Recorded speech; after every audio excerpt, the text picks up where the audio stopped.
Welcome to the latest edition of the OmniTalk Retail Ask an Expert series. I'm your host, Chris Walton. And I'm Ann Mazinga. And we are the founders of OmniTalk, the fast-growing retail media outlet that is all about the people, the technologies, and the companies that are coming together to shape the future of retail, or as Ann always likes to say, I love it. Retail media organization that focuses on tomorrow, today. And Ann, guess what? What? He's back. What is that from? It's from Poltergeist. Oh, I thought it was like Freddy Krueger or something, which now I feel bad that we have this guest on and I'm associating him already. Yeah, it's a little girl in Poltergeist. So I don't know what Ethan thinks about that, but yes, we have Placer.ai's newly minted SVP of marketing, Ethan Chernofsky, joining us today. Ethan, welcome back to OmniTalk. Thanks so much for the Poltergeist intro. That's my favorite. I know, right? Like, could it be better? I don't know. That's nothing like the person that Ethan is at all, but he is back and we are excited about having you back on the show, Ethan. How's it been going? It's going well. I'm excited to be back. Yeah, it's great to have you back because today, Ethan, you're going to give us retail's mid-year report card. Who's doing well and who is not doing well? We can't wait to get your take on that whole thing. But Ann, before we get started, I have a question for you, and you too, Ethan. When I say the phrase report card, does that spark good feelings for you or bad? Always bad. Bad, really? See, it only sparks good feelings for me, Ann. That's because you were like a straight A student all the time. Like there was never any fear of like what the nun was going to give you in your religion class for not memorizing your Hail Marys. Are you saying I was like Alex P. Keaton and I had all my report cards like in a bow from the years collected? Probably. I do not have those. Mine have not been saved. Yours didn't make it home, Ann, right? Yours ended up somewhere en route. No. Ethan, what does that phrase conjure up for you? Good feelings or bad? I'm curious. I mean, good feelings, but there were no nuns at the Jewish day school. No, yes. So I think we're okay. I bet that was an element too that's quite missing from your educational background. Absolutely. But the next go around, that'll be. All right. Well, before we get into our retail discussion with Ethan, just a quick reminder for those of you who are watching and listening on LinkedIn to make sure to put your questions for Ethan in the chat just to the right of the video at any time during our discussion today. And we will make sure to get to those questions while we are going through the interview. Yes, we will. With that, Ethan, if you wouldn't mind giving those who might be joining us for the first time, who haven't heard of Placer before, a little background on Placer and what you do there. Yeah, absolutely. So Placer is a location data company. The very, very simplest way of putting it, people vote with their feet. We show you how they vote across the United States every single day. We do that by observing a panel of tens of millions of devices. Very critically, this is all de-identified aggregate data. So we are GDPR and CCPA compliant. We then analyze that data with machine learning and AI algorithms to make estimations on visits to retail locations across the country. And then we display all of that in a wealth of different reports on everything from true trade areas, visit counts, customer journey, cross-visitation, and a whole lot more. And so that's what kind of informs the perspective we bring to the retail table. And Ethan, talk a little bit about the people who are working with you, because I feel like since the time we've known you, the last 4 or 5 years, yeah, it's just astounding to me how many people are like, oh yeah, we're pulling Placer data for this, like all the way from like developers to retailers. But like, who are you working with?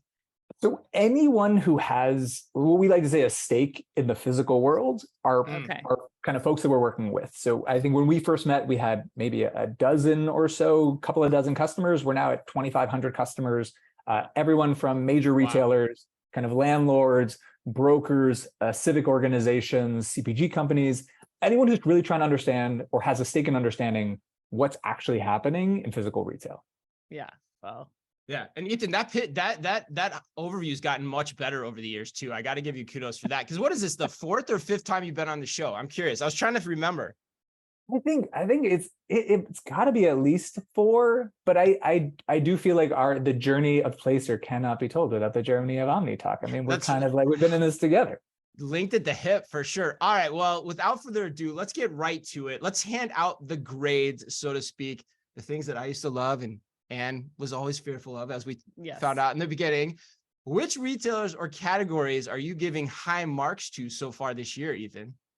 So when we think about like the first half and those who would be getting A's, there are a handful of different companies and across different sectors, but there are elements that kind of define their success and why we're so excited about what they did and why we think it's such a strong group.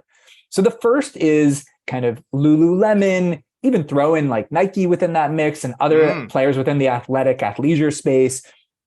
And I think it's this idea of two elements. One is a product that really fits with the current environment, right? So we talked about this, at the height of the pandemic, there was this shift to athleisure. Was that ever going to go away? People were more comfortable in different types of products and different types of clothing, whether it be at work or at home or working at home. But then even more that these products have their own kind of life cycle. So there is this need to replenish, which I think speaks to their favor. And so they're built in a way where the success isn't temporary, it's something that can extend. And we think about like beauty, and another one we've spoken about quite often as a kind of an ongoing winner. And I think it really speaks to the value of the in-store experience. Like, do you have a reason to visit a store? Is the in-store experience geared towards making you excited and purchase product? And then they have this added value of this affordable luxury concept that we've spoken about quite a bit in the last 6 months, where in a tough economic environment, is this something you're still willing to splurge on? And I think it definitely fits the mold. And then the last one is off-price retail. And off-price retail is a powerful retail experience in a store. Right. One that, again, just a few years ago, many were very down on because, hey, if you don't have e-commerce, how are you ever going to do well? And they have very limited, if any, e-commerce channels. And yet we see tremendous success because they're value oriented. They have an experience that delivers on its promise on a consistent basis. And so those are the elements that I think really define success for us. Obviously, value is a big play, and that's going to have helped as opposed to those who might not be as well positioned. But the combination of a really smart strategic approach to what they're trying to do with retail and some positive positioning defines a lot of the A's that we would give out in the first half. So Ethan, I'm curious because you've also got on the screen here Ulta. Like how does that category play into things? So I think it's the beauties conversation, but I do think there's this added element of being kind of value oriented, understanding that middle lane within beauty. I think a lot of the partnerships that they've done to kind of expand their reach, that partnership with Target we've spoken a lot about, was really powerful. But I do think it's, I'm always really oriented towards beauty in the sense that they really understand how to create an in-store experience that provides value. You're not going to a store just because you want to get that product. You're going into a store because the search for the product is enhanced by going there. And Ethan, just for a point of clarification too, these numbers on the screen in front of us, these are visits to Ulta stores too, Ulta's own properties, not necessarily 100%. The Ulta stores in Target. So in addition to this growth in their stores, they've also got the expanded distribution in a Target store right now as well. Yeah, and I don't know I know this is going to shock you, but Target has a pretty wide reach too. I kind of remember that from somewhere, but I don't know. But man, that Lululemon number, that's just like pounder. Yeah, it's crazy. I'm really curious to see what starts to happen in the second half of the year, though, too, Ethan. And I wonder what your thoughts are, just based on kind of following Lululemon for as long as you have. Do you think that like an Ulta stands to overtake a Lululemon, or it kind of starts to creep up higher, or even the other beauty stores start to creep up higher as we hit the second half of the year? Or you think that it'll remain strong like that? I think Ulta is at a really well positioned, and we're not seeing such crazy fluctuations there. So I do feel like there's a consistency. I think Lululemon and I am scarred by maybe the worst call I ever made was thinking that Lululemon was oversaturated in key markets. Like right when I joined, like that was one of my like big takes, and it was completely wrong. It's not your worst take ever, though. I'll give you credit for that. It's not your worst. But it's no staple. But I think Bed Bath. That might be the worst. Oh wait, is Bed Bath not going to have a comeback? But I do think that it's, even if you do see some declines in year-over-year visits, that's not some horrible message. It's just because of the heights that they hit. Right. But I think a testament to just the beauty category and how much that's able to offer customers at a little bit lower price point than a higher price luxury apparel item. And the experience, like you said, Ethan, that you're able to get in the store. It's fun. You get to go there. It's not just about getting a mascara. It's about, everything else that you get to check out while you're in there and discovering new products and brands. So I think it is. It makes oh my God, yes. So the other point you said too that's really interesting to me is like, you think we're kind of in a new normal now. Like the pandemic's over, and so things are steadying a bit. So you're thinking the reads on this are more longer lasting. Is that an impression that we should take from this data? So I think for Ulta, overall, no. I think Oh, the okay. idea that, Why? yeah, because I think so much, and we're going to talk about this a little bit later, but Okay. I think we have seen we went from pandemic, which was obviously a crazy situation, Yeah. to this recovery, which was a very different situation because of the pandemic, to a period of tremendous economic challenges. And I think we're starting to see a recovery from that of late. So I don't think we know what the real new normal looks like in retail yet. Yeah. Okay. So there's still some tailwind behind the backs, particularly probably in the off-price sector then, as well as some of these categorically as well, given the macroeconomic trends that we've been seeing. Okay, that's interesting. All right, Ethan, let's go on to the next one. Who's next on your list? So I look at a group that to me deserves somewhere between like a low B, high C. Okay. And I love this. That was like me in I love school. this. Is that you? Low B, high C? But I'm identifying with this category already. That's me now, Anne. I struggle with this group a lot, and I'll tell you why. I think they were hit very, very hard. When you think about like the pull forward of demand, when you think about the challenging economic environment and purchases that you can push off, right? I don't need to buy certain things immediately, and home improvement, consumer electronics really fit within that category. So it's something I can push off. It's absolutely not a necessity. And you had that pull forward of demand, and you have this difficult economic environment. And so I think there's two ways of looking at this. One is kind of, how dare you not do as well as we wanted you to do? The other one is, this is actually pretty solid performance, all things considered. That doesn't mean it deserves an A, because that diminishes from the peaks that they hit at other periods. Right. But I think what you're seeing is really smart retailers that took a hit during a really difficult period, but are already seeing that kind of start to recover. So when we look at Home Depot seeing week over week growth, and week over week is not normally a metric we care about. This is showing year over year. Right. But when we see for like Home Depot, almost flat between June and May, that's really powerful, because March, April, and May are their strongest months. Right. So there are things that we're seeing from these retailers, Home Depot, Lowe's, Best Buy. There's others across the home furnishing space that would also fit within this category from a recovery perspective that I think is very, very impressive. So Ethan, if I ask you that question in another way, would it, I'm curious what your answer would be. So like, and maybe you have this data, maybe you don't. So if we look back to visit patterns to 2019 before the pandemic, are these retailers seeing sustained growth relative to those numbers? Like, have they increased their visits relative to that?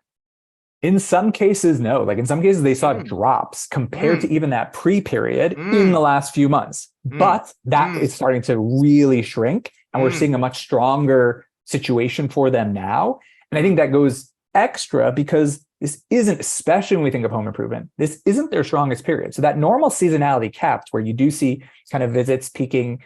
But for my normal strength period to come, when we were feeling the strain of the economic situation most, is really challenging.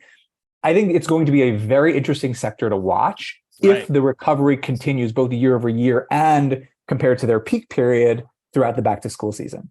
Yeah, I agree, especially when you start to think about some of the other outlying economic factors that are coming into play, with still a shortage of inventory in the housing market, and whether or not people are going to be making that decision the latter part of this year to invest more in current home improvements versus pitching the house and going and trying to find something else. So that, I think you're right, Ethan. This will be one to keep an eye on. Do you have a front runner in the home improvement and electronics lineup that you're really going to be keeping your eye on? We're having Ethan make a call. Yeah. Oh my gosh. Oh wow. I love Best Buy, and this is no offense to anyone, but I think Best Buy is it feels like Best Buy is just, they make decisions that are so strategic, and they make so much sense when you kind of unravel more and more behind it. So whether it's the Geek Squad concept, or they were doing appointment visits right after kind of the pandemic when that recovery was happening, they're kind of spreading into like health technologies for at home. Like they do so many things that are so great. So I think they've always been one of my favorites, both as a consumer and just someone looking at the space. So I'd have to say Best Buy. Right. Yeah, that would be ours too, I think, too, as well. At least it would be mine too. But so the big takeaway here then is like the grades make sense. You're like saying B to C range here for these guys. They got a good boost coming out of the pandemic, but hey, we're not really sure where they're sitting. There's still a lot of macroeconomic headwinds in front of them as well.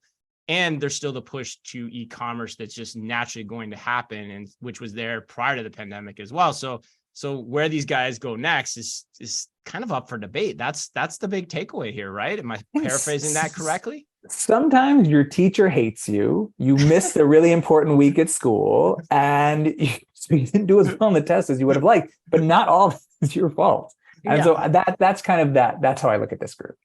You can turn it around. We're incentivizing you to turn this around. Right. Like I'm talking to my 6th grade. Right. Incentivizing. Right. All right. So we've handed out the A's. We've handed out the B's and C's. Where are we going next? All right. So we're going overall for retail. I had a big debate with a colleague about this because what you're seeing in January in terms of year over year, that's Omicron, right? And then you're seeing things drop back. But the recovery in June to me is fascinating. And I think it's really impressive. One of the things we saw in a lot of categories was actually month over month growth between May to June. Okay. That normally is a period where we would see a dip. So it's not just that year over year visits are getting better. It's that they're actually improved on May, which is normally stronger than June for many categories. Okay. That speaks to me to a retail segment, especially in terms of offline visits. And this is including a lot here, right? So we're talking everything from grocery and superstores to outlet malls and lifestyle centers. I think we are heading, if this momentum continues, to a really powerful back to school season, and much better than I had initially expected to see. There is a recovery taking place. If that might be super short-lived in June, but I think it has the potential to carry in. And we're seeing, again, just that tremendous appetite for the store visit. Interesting. And you think that upswing in back to school is going to be across the board, or is it, as you're, as I'm looking at the chart in front of me, is it going to be specific to particular segments of retail? So, it's funny. I think certain segments are better positioned, obviously. So I think about malls, right? I think indoor malls are probably less well-positioned than outlet malls in the back to school season, especially in this back to school season. We have the time to travel out to go to the outlet mall. They're more value oriented. So they're more aligned. But the fact that we're seeing the visit gap shrink for indoor malls too, to me speaks to a very exciting, wider opportunity. Will it continue? Again, there's been so much volatility in the last few years. I'm certainly not kind of gambling lots of money on it. Right. But I think it's a much stronger performance than we would have expected in June. Yeah, it's really interesting. I wouldn't have expected that big turnaround that you see on the graph here, right? Right stark in your face right there in June. So is that data consistent? Like, was it aberrational in the beginning of the month, towards the end of the month, or was it a consistent upswing the whole month? It was kind of consistent. Like, we're still seeing gaps. There's still a lot of retailers who are a couple of percentage points down. In some cases, they're a couple of percentage points up. They're within a range, but it's much better than what we were seeing in May. So if you're handing out grades here, Ann, in terms of where retail as a category sits overall, heading into back to school, what grade would you give it? I mean, I don't see how. Again, if you want to give a harsh grade on looking at the first half of the year on just overall performance, it's a B minus C plus. Yeah, for sure. If you want to weigh in, want to weigh in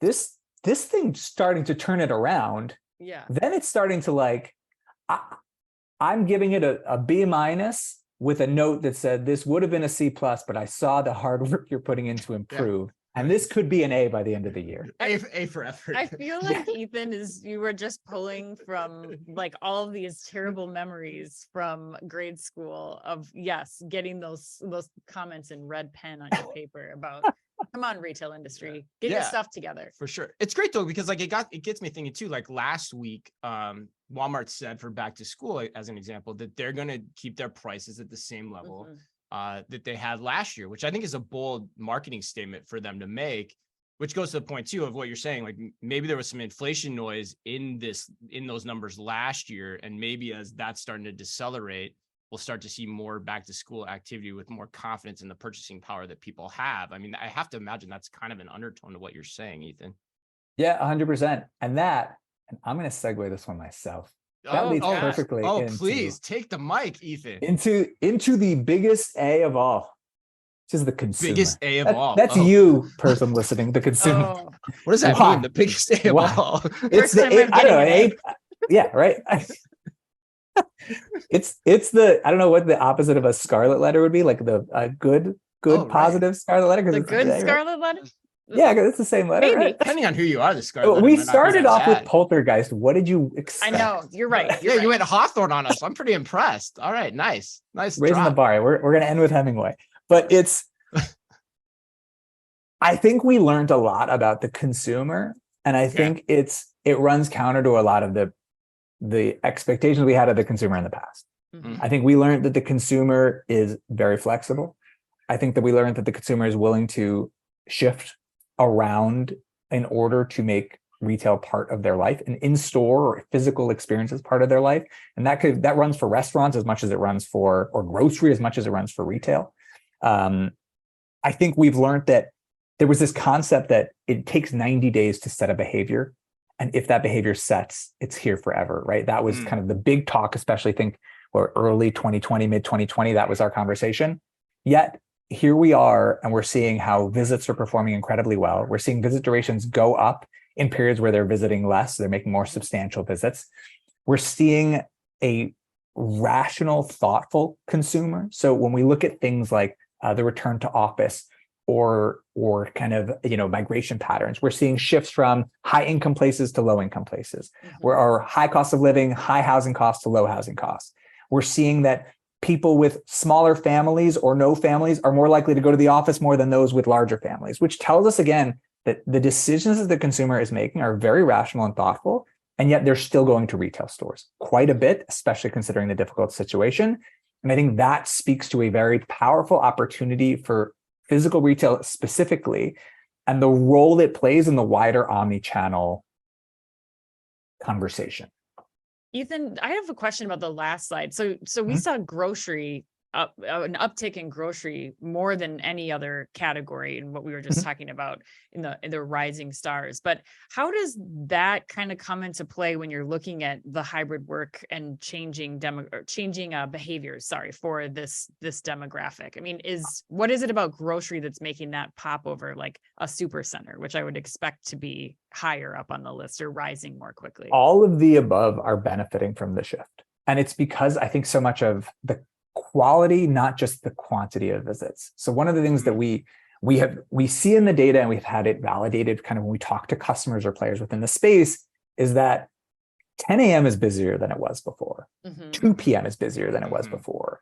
And the idea that when we go to the supermarket at 10 a.m., or imagine a day when we normally would have, it's Tuesday morning, and normally we would have gotten to the car at 8 and gotten to the office by 9, worked our whole day, come back, rushed over to the supermarket, gotten 6 things, been like, the hell with this, I'm ordering from McDonald's.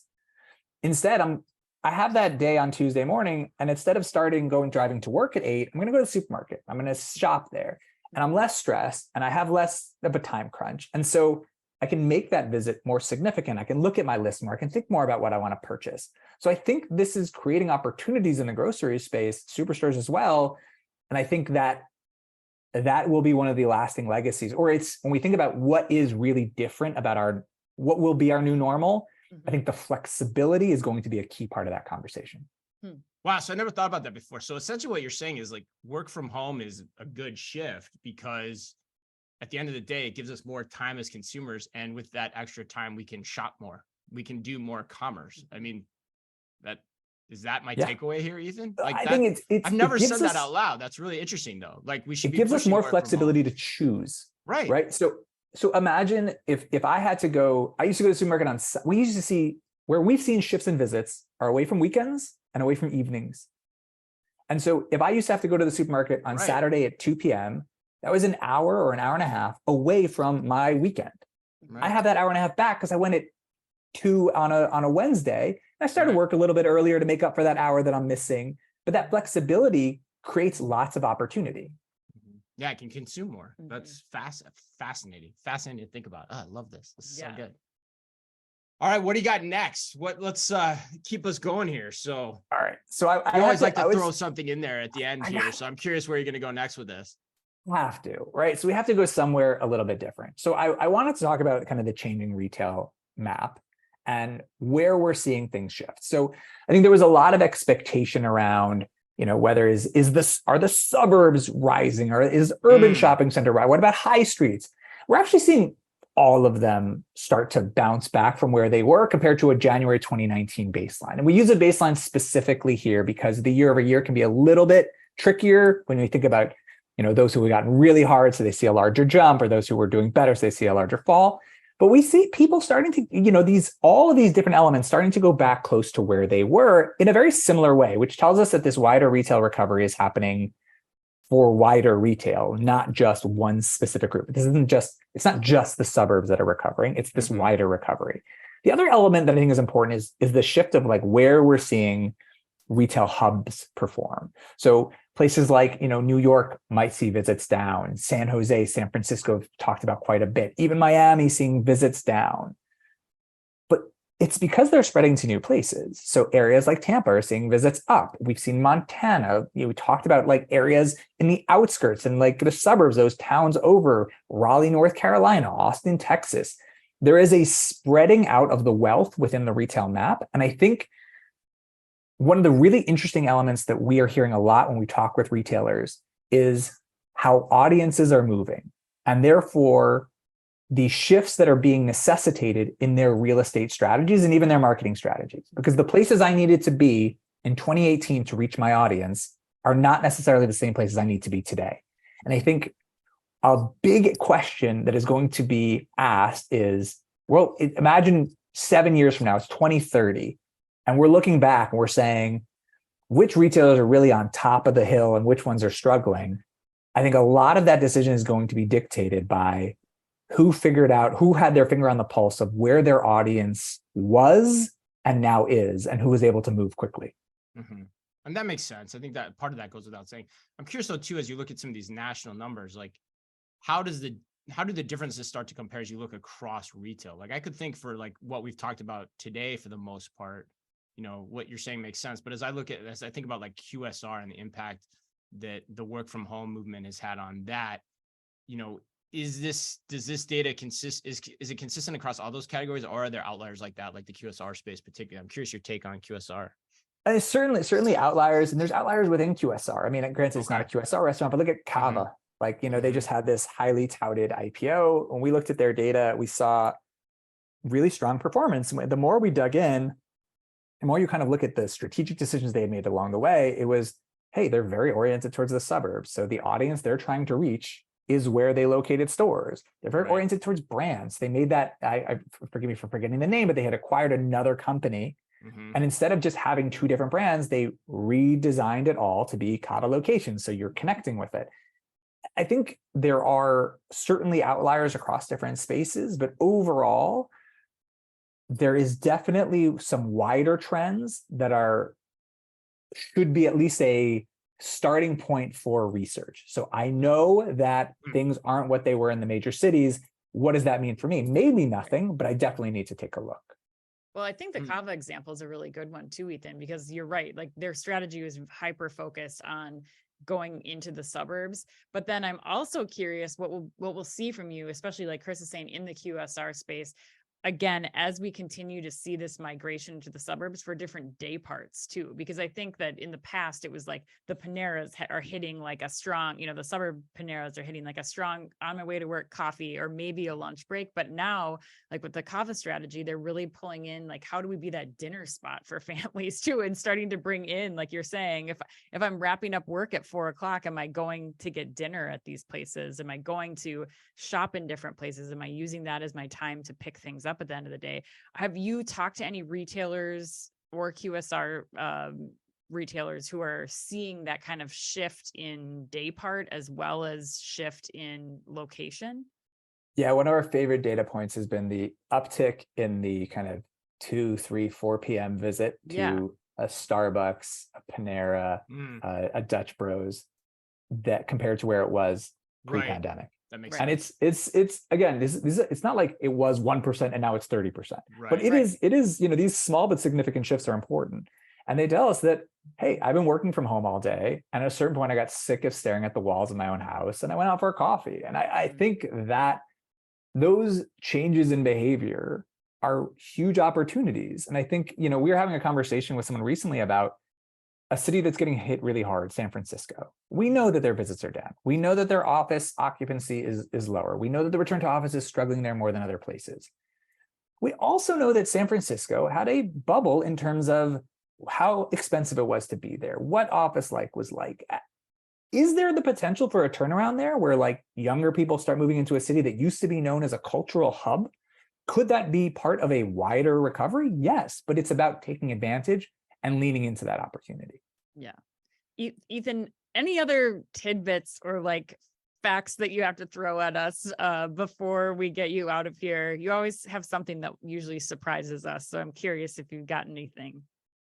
I mean, I think the return to office is super cool and interesting. Yeah. And I think it's, I think it has, I think it has, we talk about what change, the new normal. I think hybrid work is going to be a fundamental piece of the new normal. And I think it's one of the few things that was really caused by the pandemic that will be a lasting legacy in terms of, down the road. It's really, we're certainly seeing a degree of recovery there. People are going back more. But if you were over-oriented or had all your eggs in the office worker basket, you probably need to figure out a way to diversify. Yeah. And Ethan, do you see like a change too in how agile retailers are trying to become? Because I think you bring up a good point. The hybrid work situation is something that will linger on now. But I think as we are seeing more companies bring or require that their employees are coming back to work, how are the best retailers that you've been keeping track of kind of modulating that or trying to remain flexible or agile in order to support this constantly changing, like now we have higher traffic on Tuesday at 9 a.m. Yeah. So I think it's a couple of things. I think one, like, and I am admittedly a technology skeptic, right? I think sometimes the conversations we have around technology are the things that are the most exciting to talk about, but they're the least realistic to have an impact. 100%.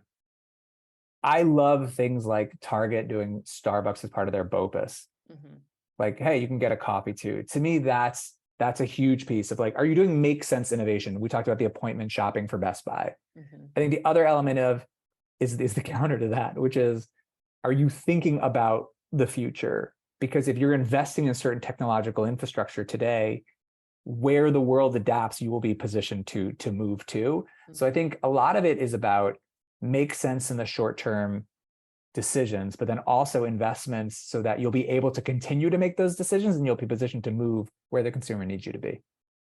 Yeah, that's really interesting. That's why we love having you on the show every, quarter or every 6 months. Seems like that's the routine that we're on, because I remember the last time we sat down with you, the big takeaway, the big aha slide was the work from home, right? And now you're hitting a different angle on that, where the work from home is almost like, okay, this may even be good for commerce in the long run. So while we're seeing companies push into it, how far are they going to push is the big question. And should they push is the other question. And so that's fundamentally going to be here. And so to your point about technology investments, you're going to want to make your technology investments in places that are going to give you the intelligence to make the best decisions around that phenomenon, which is probably much more long lasting than, say, inflation, as an example, right? Like that's going to be a temporal thing, but how we're going to fundamentally change how we work as consumers is going to be with us forever. So that's really interesting. All right, Ethan, on that note, let's get you out of here. If people want to learn more from you, get in touch with you, what's the best way for them to do that? So if you want to talk to me, I'm at Ethan@Placer.ai. If you want to not talk to me, you can email ideas@Placer.ai or check us out at Placer.ai, our website. We have a free version of our premium product that is always available to try. So if you're an introvert, you can email him. If you're an extrovert, you can reach out to him directly. That's awesome. All right, man. Well, thanks as always. We always love sitting down with you. It was fun. We did it a little bit differently this time around. We did the retail report card. Might have to do that again when we meet. I don't know if I can do this again in the fall. Yeah, too much bad memories. That's right. Man's gonna have nightmares tonight. But Ethan, thanks for being with us. Ethan Chernofsky of Placer.ai, the SVP of marketing. Always a pleasure. Thank you, man. Thank you guys so much for having me. And to all of you, on behalf of all of us at OmniTalk, thanks for your questions on LinkedIn. Thanks to those of you that may be listening at a later date. As always, be careful out there.